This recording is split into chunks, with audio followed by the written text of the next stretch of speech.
এবার বিদেশ পালাতে গিয়ে সিলেট ওসমানী আন্তর্জাতিক বিমানবন্দরে যুবলীগের দুই নেতা সহ আটক হয়েছেন একজন।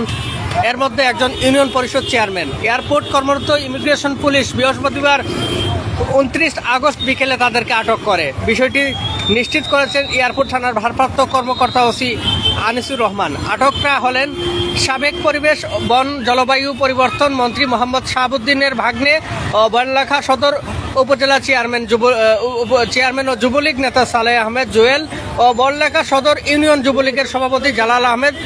সংশ্লিষ্ট সূত্রে জানা যায় তারা দুজন সৌদি আরব যাওয়ার উদ্দেশ্যে বিমানবন্দরে যান।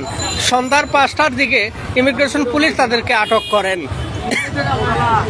অনেকে বিভিন্ন জায়গা থেকে যুক্ত হচ্ছেন। আপনারা কে কোন জায়গা থেকে এই মুহূর্তে লাইভটি দেখছেন, আমার কথা আপনারা ক্লিয়ার শুনতে পাচ্ছেন কিনা, নেটে লাইটে সাউন্ডে সবকিছু ক্লিয়ার আছে কিনা একটি করে কমেন্টস করে জানাবেন। অনেকেই বিভিন্ন জায়গা থেকে এই মুহূর্তে একে একে আমাদের সাথে যুক্ত হচ্ছেন। প্রবাস বাংলার পর্দায় সবসময় যে কোনো সত্য টপ নিউজগুলো জানিয়ে দেওয়ার জন্য আমরা লাইভে সংযুক্ত হয়ে থাকি। সেটির ধারাবাহিকতা এই মুহূর্তে যুক্ত হয়েছি। নিউজ অফ সিলেটের পর্দায় অনেকে যুক্ত আছেন। প্রত্যেক করি বিদেশ পালাতে গিয়ে সিলেট ওসমানী আন্তর্জাতিক বিমানবন্দরে যুবলীগের দুই নেতা আটক হয়েছেন, তারই সাথে এক এমপি ভাগ্নে। এর মধ্যে একজন উপজেলা চেয়ারম্যান, উপজেলা ইউনিয়ন পরিষদ চেয়ারম্যান আর এয়ারপোর্ট কর্মরত ইমিগ্রেশন পুলিশ বৃহস্পতিবার 29 আগস্ট বিকেলে তাদেরকে আটক করে। বিষয়টি নিশ্চিত করেছেন এয়ারপোর্ট থানার ভারপ্রাপ্ত কর্মকর্তা মোহাম্মদ আনিসুর রহমান। আটকরা হলেন সাবেক পরিবেশ, বন ও জলবায়ু পরিবর্তন মন্ত্রী মোহাম্মদ শাহাবুদ্দিনের ভাগ্নে ও বনলেখা সদর ইউপি চেয়ারম্যান যুবলীগ নেতা সালেহ আহমেদ জুয়েল ও বনলেখা সদর ইউনিয়নের যুবলীগের সভাপতি জালাল আহমেদ। সংশ্লিষ্ট সূত্রে জানা যায় তারা দুজন সৌদি আরব যাওয়ার উদ্দেশ্যে বিমানবন্দরে যান। সন্ধ্যা 5টার দিকে ইমিগ্রেশন পুলিশ তাদেরকে আটক করেছেন। আপনারা সকলেই জানেন যে সরকার পতন হওয়ার পর থেকে এখন অবধি সিলেটের যারা শীর্ষস্থানীয় নেতাকর্মী ছিলেন প্রত্যেকেই কিন্তু আত্মগোপনে চলে গিয়েছেন। সর্বপ্রথম জানার চেষ্টা করি, সিলেট সিটি কর্পোরেশনের সিসিকের মেয়র, সাবেক সিসিকের মেয়র আনোয়ার জামান চৌধুরী, তিনি কিন্তু যুক্ত ছিলেন লাইভে। আনোয়ার জামান চৌধুরী তিনি কিন্তু বিদেশ লাপাত্তা হয়েছেন এবং তিনি একটি সংশ্লিষ্ট সূত্রে জানা গিয়েছেন তারা ভারতে পালিয়ে গিয়েছিলেন এবং ভারত থেকে পরবর্তীতে সিলেট সিসিকের মেয়র আনোয়ার জামান চৌধুরী এবং সিলেট 3 আসনের এমপি হাবিবুর রহমান হাবিব দুজনেই লন্ডন প্রবাসী এবং দুজনেই কিন্তু পরবর্তীতে ভারত থেকে লন্ডন চলে গিয়েছেন এমন একটি তথ্য আমরা জানতে পেরেছিলাম। এবং এরপর সিলেট যুবলীগের সভাপতি আলম খান মুক্তি, সিলেট জেলা ছাত্রলীগের সভাপতি নাজমুল হোসেন, জেলা ছাত্রদলের ছাত্রলীগের সেক্রেটারি রায়েল সিরাজ, মহানগর ছাত্রলীগের সভাপতি কিশোর জাহান সৌরভ এবং মহানগর ছাত্রলীগের সেক্রেটারি নাইম আহমেদ সহ সিলেট সুনামগঞ্জ 1 আসনের এমপি রঞ্জিত সরকার, সিলেট মৌলভীবাজার 2 আসনের এমপি শফিল আলম নাদেল সহ অসংখ্য নেতাকর্মী ভারতে পাড়ি জমিয়েছেন এবং মোটা অঙ্কের টাকায় তারা ভারতে গিয়েছেন এমন একটি তথ্যই কিন্তু আমরা পেয়েছি। এবং বস্তাভর্তি টাকা দিয়ে আওয়ামী লীগের ম্যাক্সিমাম নেতাকর্মীরা কিন্তু সিলেট বর্ডার দিয়ে তারা পালিয়ে গিয়েছেন এবং যারা তাদেরকে সহায়তা করেছেন তারা হচ্ছেন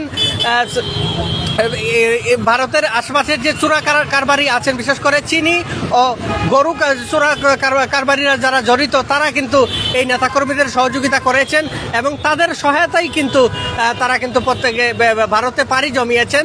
এবং এরপর আজকে আরও 3জন আটক হয়েছেন সিলেট বিমানবন্দর এয়ারপোর্টে। তার মধ্যে 2জন যুবলীগ নেতা, একজন সাবেক এমপির ভাগ্নে এবং উপজেলা চেয়ারম্যান এবং এরই সাথে বিএনপি নেতা এম ইলিয়াস আলী সহ গুম হওয়া অরাজনৈতিক নাগরিকদের সন্তান তাদের প্রকৃত সংখ্যা প্রকাশের দাবি জানিয়ে নাগরিক আলেম সমাজ গুম বিরোধী জাতিসংঘের সনদে বাংলাদেশ স্বাক্ষর আন্তর্জাতিক গুম দিবসের প্রেক্ষিতে বৃহস্পতিবার 29 আগস্ট এক বিজ্ঞপ্তিতে দাবি জানানো হয়। বিবৃতিতে সংগঠনের প্রধান সমন্বয়ক ও লেখক সাংবাদিক নুমান বিন আরমান বলেন, পতিত স্বৈরাচার শেখ হাসিনা সরকার ফ্যাসিবাদ টিকিয়ে রাখার স্বার্থে 15.5 বছরে অসংখ্য মানুষকে খুন করেছেন এবং রাজনৈতিক প্রতিহিংসা ও আক্রোশের বিপর্যয়ে নেমে এসেছে হাজারো পরিবার এবং অনেক পরিবারের এখনো জানে না তাদের স্বজনদের ভাগ্যে কি ঘটেছে। এমন ভীষিকা থেকে অবিলম্বে পরিবারগুলোকে মুক্ত এবং গুম হওয়া ব্যক্তিদের প্রকৃত সংখ্যা প্রকাশ ও অন্তর্বর্তীকালীন সরকারের প্রতি তিনি আহ্বান জানান। দেশের সকল মতপথের মানুষের মানবাধিকার সুরক্ষা এবং সরকার আন্তরিক আন্তরিক হবে এমন প্রত্যাশা করে বিবৃতিতে বলা হয়, ভিন্ন মত ঠেকাতে রাষ্ট্রীয় বাহিনী নাগরিকদের গুম করার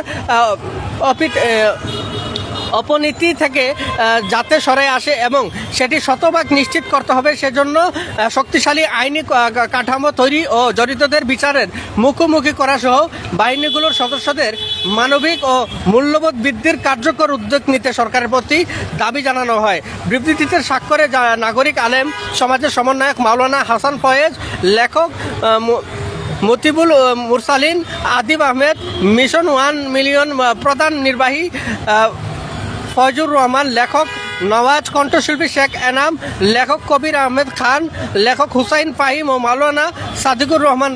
প্রসঙ্গত, গুম বিরোধী জাতিসংঘের সনদে বৃহস্পতিবার 29 আগস্ট স্বাক্ষর করেছে বাংলাদেশ। 30 আগস্ট পালিত হবে আন্তর্জাতিক গুম দিবস এবং সিলেটের সাবেক বিএনপি নেতা এবং সংসদ সদস্য এম ইলিয়াস আলী সহ সকল গুমকৃত নেতাকর্মীদের নিঃশর্ত মুক্তির দাবি তারা জানিয়ে তারা আজকে এই সভার আয়োজন করেছিলেন। এছাড়া সিলেটে ফের ফুটপাত ও সড়ক দখল ছাত্র জনতা নিয়ে অ্যাকশনে যাচ্ছে সিসিক। রবিবার থেকে উচ্ছেদ অভিযান।